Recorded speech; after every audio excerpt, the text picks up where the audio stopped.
Hello friends, so today we are going to discuss determinant. So basically determinant होगा क्या? तो हमारे पास जो भी simultaneous equations होते हैं, अभी simultaneous equation मतलब कौन सा? कि मान लो आपके पास है ax plus by plus c is equal to 0. Now यहाँ पे जो a, b and c है, these are real numbers and x, y जो होता है that is your variable. सो हमको ऑलवेज इस एक्स एंड वाई का वैल्यू निकालना रहता है। ओके, तो ये जो अलग अलग साइमल्टेनियस इक्वेशंस होते हैं उनको सॉल्व करने के लिए determinant is one of the method जिससे हम लोगों को जो भी वेरिएबल्स है उनका वैल्यूज मिल सके। ठीक है, तो फिलहाल जैसे कि ये जनरल इक्वेशन है साइमल्टेनियस इक्वेशन का, तो ऐसे हमारे पास 2-3 इक्वेशंस रहेंगे और उन इक्वेशंस को हम लोग कन्वर्ट कर देंगे डिटर्मिनेंट में and then we will solve that particular determinant. Now जब भी डिटर्मिनेंट रहेगा तो डिटर्मिनेंट के अंदर रोज होती है एंड कॉलम्स होती है। अभी यहाँ पे देखोगे तो ये डिटर्मिनेंट ए है। अभी डिटर्मिनेंट को ऑलवेज हम लोग लिखेंगे कैसे कि मान लो कि उस डिटर्मिनेंट का नाम है ए, तो हम लोग यहाँ पे 2 बार निकालेंगे। तो ये 2 बार जो रहेगा या फिर 2 वर्टिकल लाइन जो रहेगा that will be your determinant. And उसको निकालने के लिए जैसे कि आप लोग यहाँ पे देख सकते हो a1 a2 a3 b1 b2 b3 c1 c2 c3 इस तरीके के अलग अलग कोएफिशिएंट्स दिए हुए हैं यहाँ पर। तो भी ये कोएफिशिएंट्स आएंगे कैसे? तो ये कोएफिशिएंट्स आएंगे साइमल्टेनियस इक्वेशन से। मतलब कि ये जो आपका जनरल फॉर्म है साइमल्टेनियस इक्वेशन का, तो मान लो कि हमारे पास अगर 3 अलग अलग इक्वेशंस है तो इन्हीं को हम लोग कैसे लिख सकते हैं? Let's see oh here. ठीक है, तो मान लो कि आपके पास है a1x plus b1y plus c1 is equal to 0. So 0 means this is a homogeneous equation, right?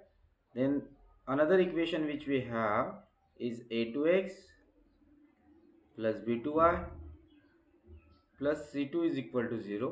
And the third equation which we have is a3x plus b3y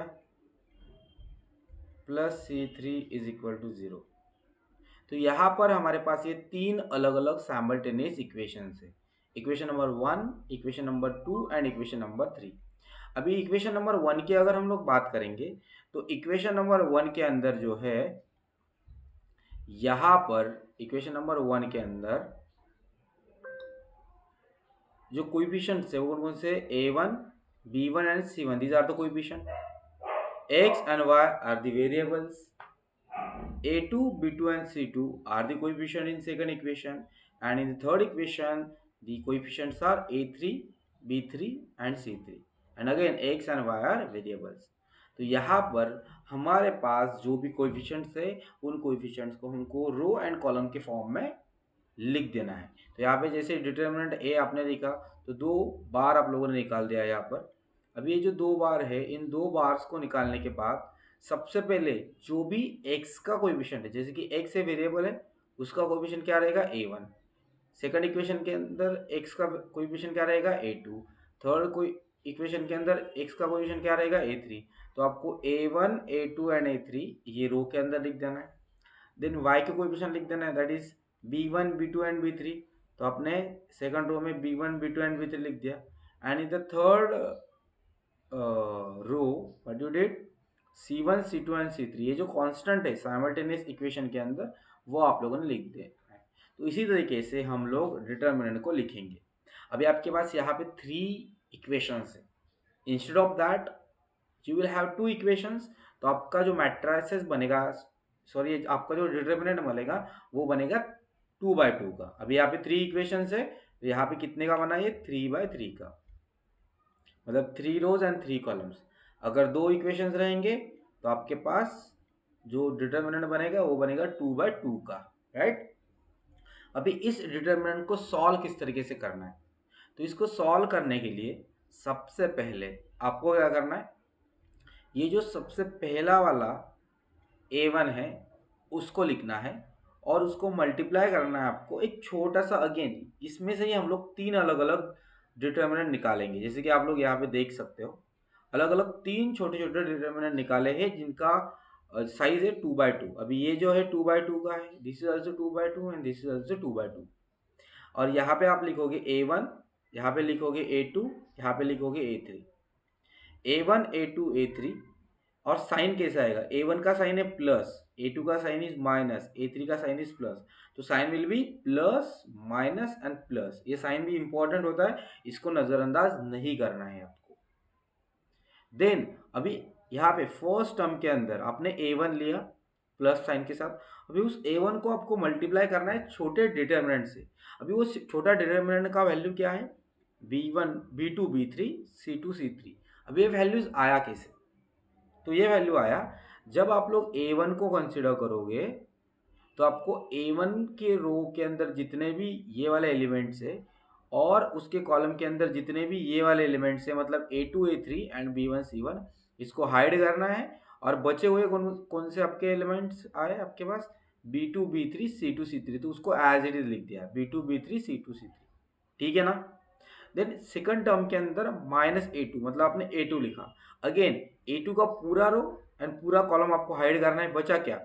B1, B3, C1, C3, B1, B3, C1, C3 plus A3 लिया, इसका row and column hide कर दिया। बचा क्या? B1, B2, C1, C3, B1, B2, C1, C3 आपने ले लिया। तो हमारे पास ये इक्वेशन इस तरीके से बन गया। Now what you have to do? You have to just solve this.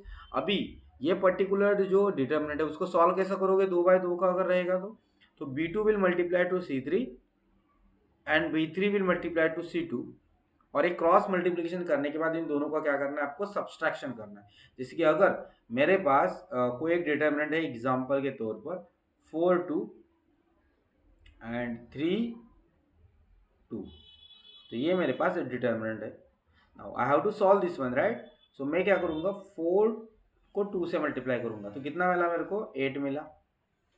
फिर मैं 3 को 2 से मल्टीप्लाई करूंगा, मिला कितना मेरे को? 6 मिला। और इन दोनों का मैं क्या कर दूंगा? सब्सट्रैक्शन कर दूंगा। और यहाँ पे मेरा डिटर्मिनेंट का वैल्यू आ जाएगा 2। तो इसी तरीके से यहाँ पे जो जो छोटे छोटे एलिमेंट्स है उसका वैल्यूज आप लोग निकालोगे। और उसका वैल्यू निकालने के बाद जैसे ही आप लोग उसको A1, A2, A3 से मल्टीप्लाई करोगे, then you will get the value of determinant A, जिसका साइज A 3/3 का था। ठीक है? नाउ यहाँ पे कुछ सॉल्व एग्जांपल्स है। तो सॉल्व एग्जांपल्स की अगर हम लोग बात करें तो यहाँ पर बेसिकली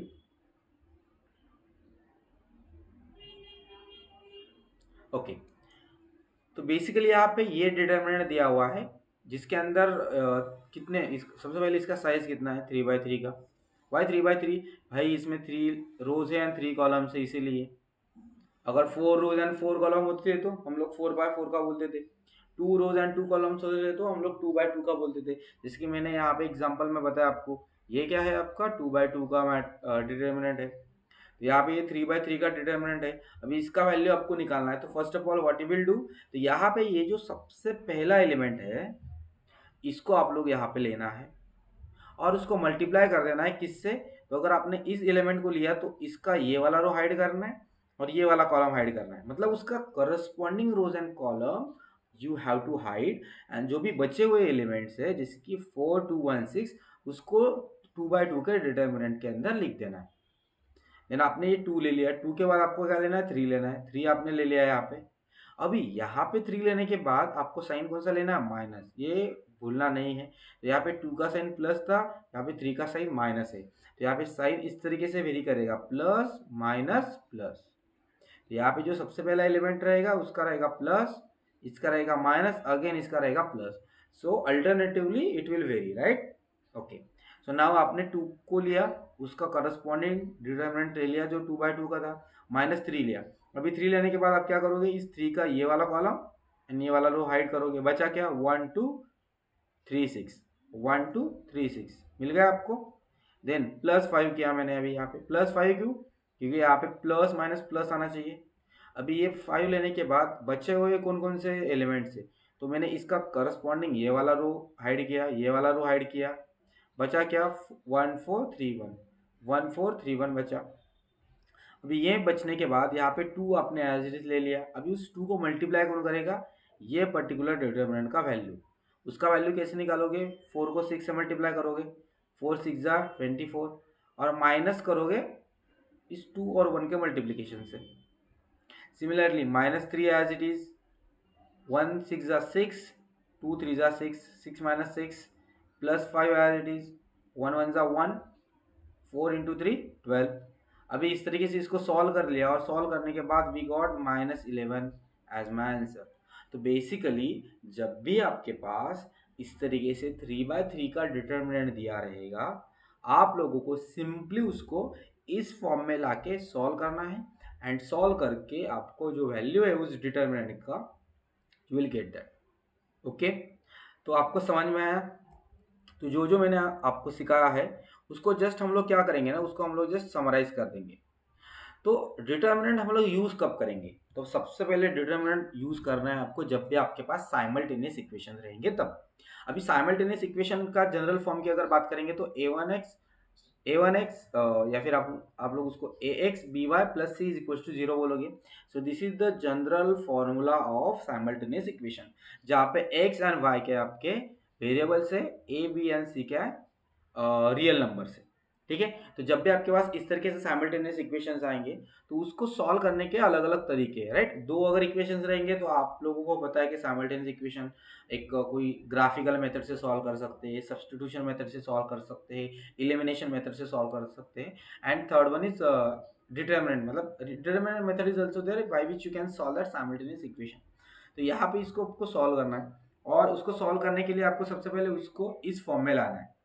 ठीक है, तो जो भी इस वेरिएबल के कोएफिशिएंट्स रहेंगे उनको आपको अरेंज कर देना है, a1 a2 a3 b1 b2 b3 and c1 c2 c3 के फॉर्म में, एंड देन आपको जैसे मैंने आपको बताया उस प्रोसीजर से सॉल्व करना है।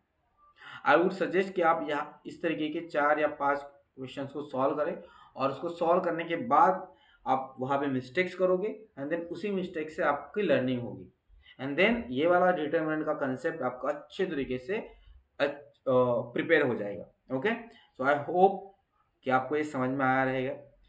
वीडियो को शांति से एंड ध्यान से देखने के लिए धन्यवाद।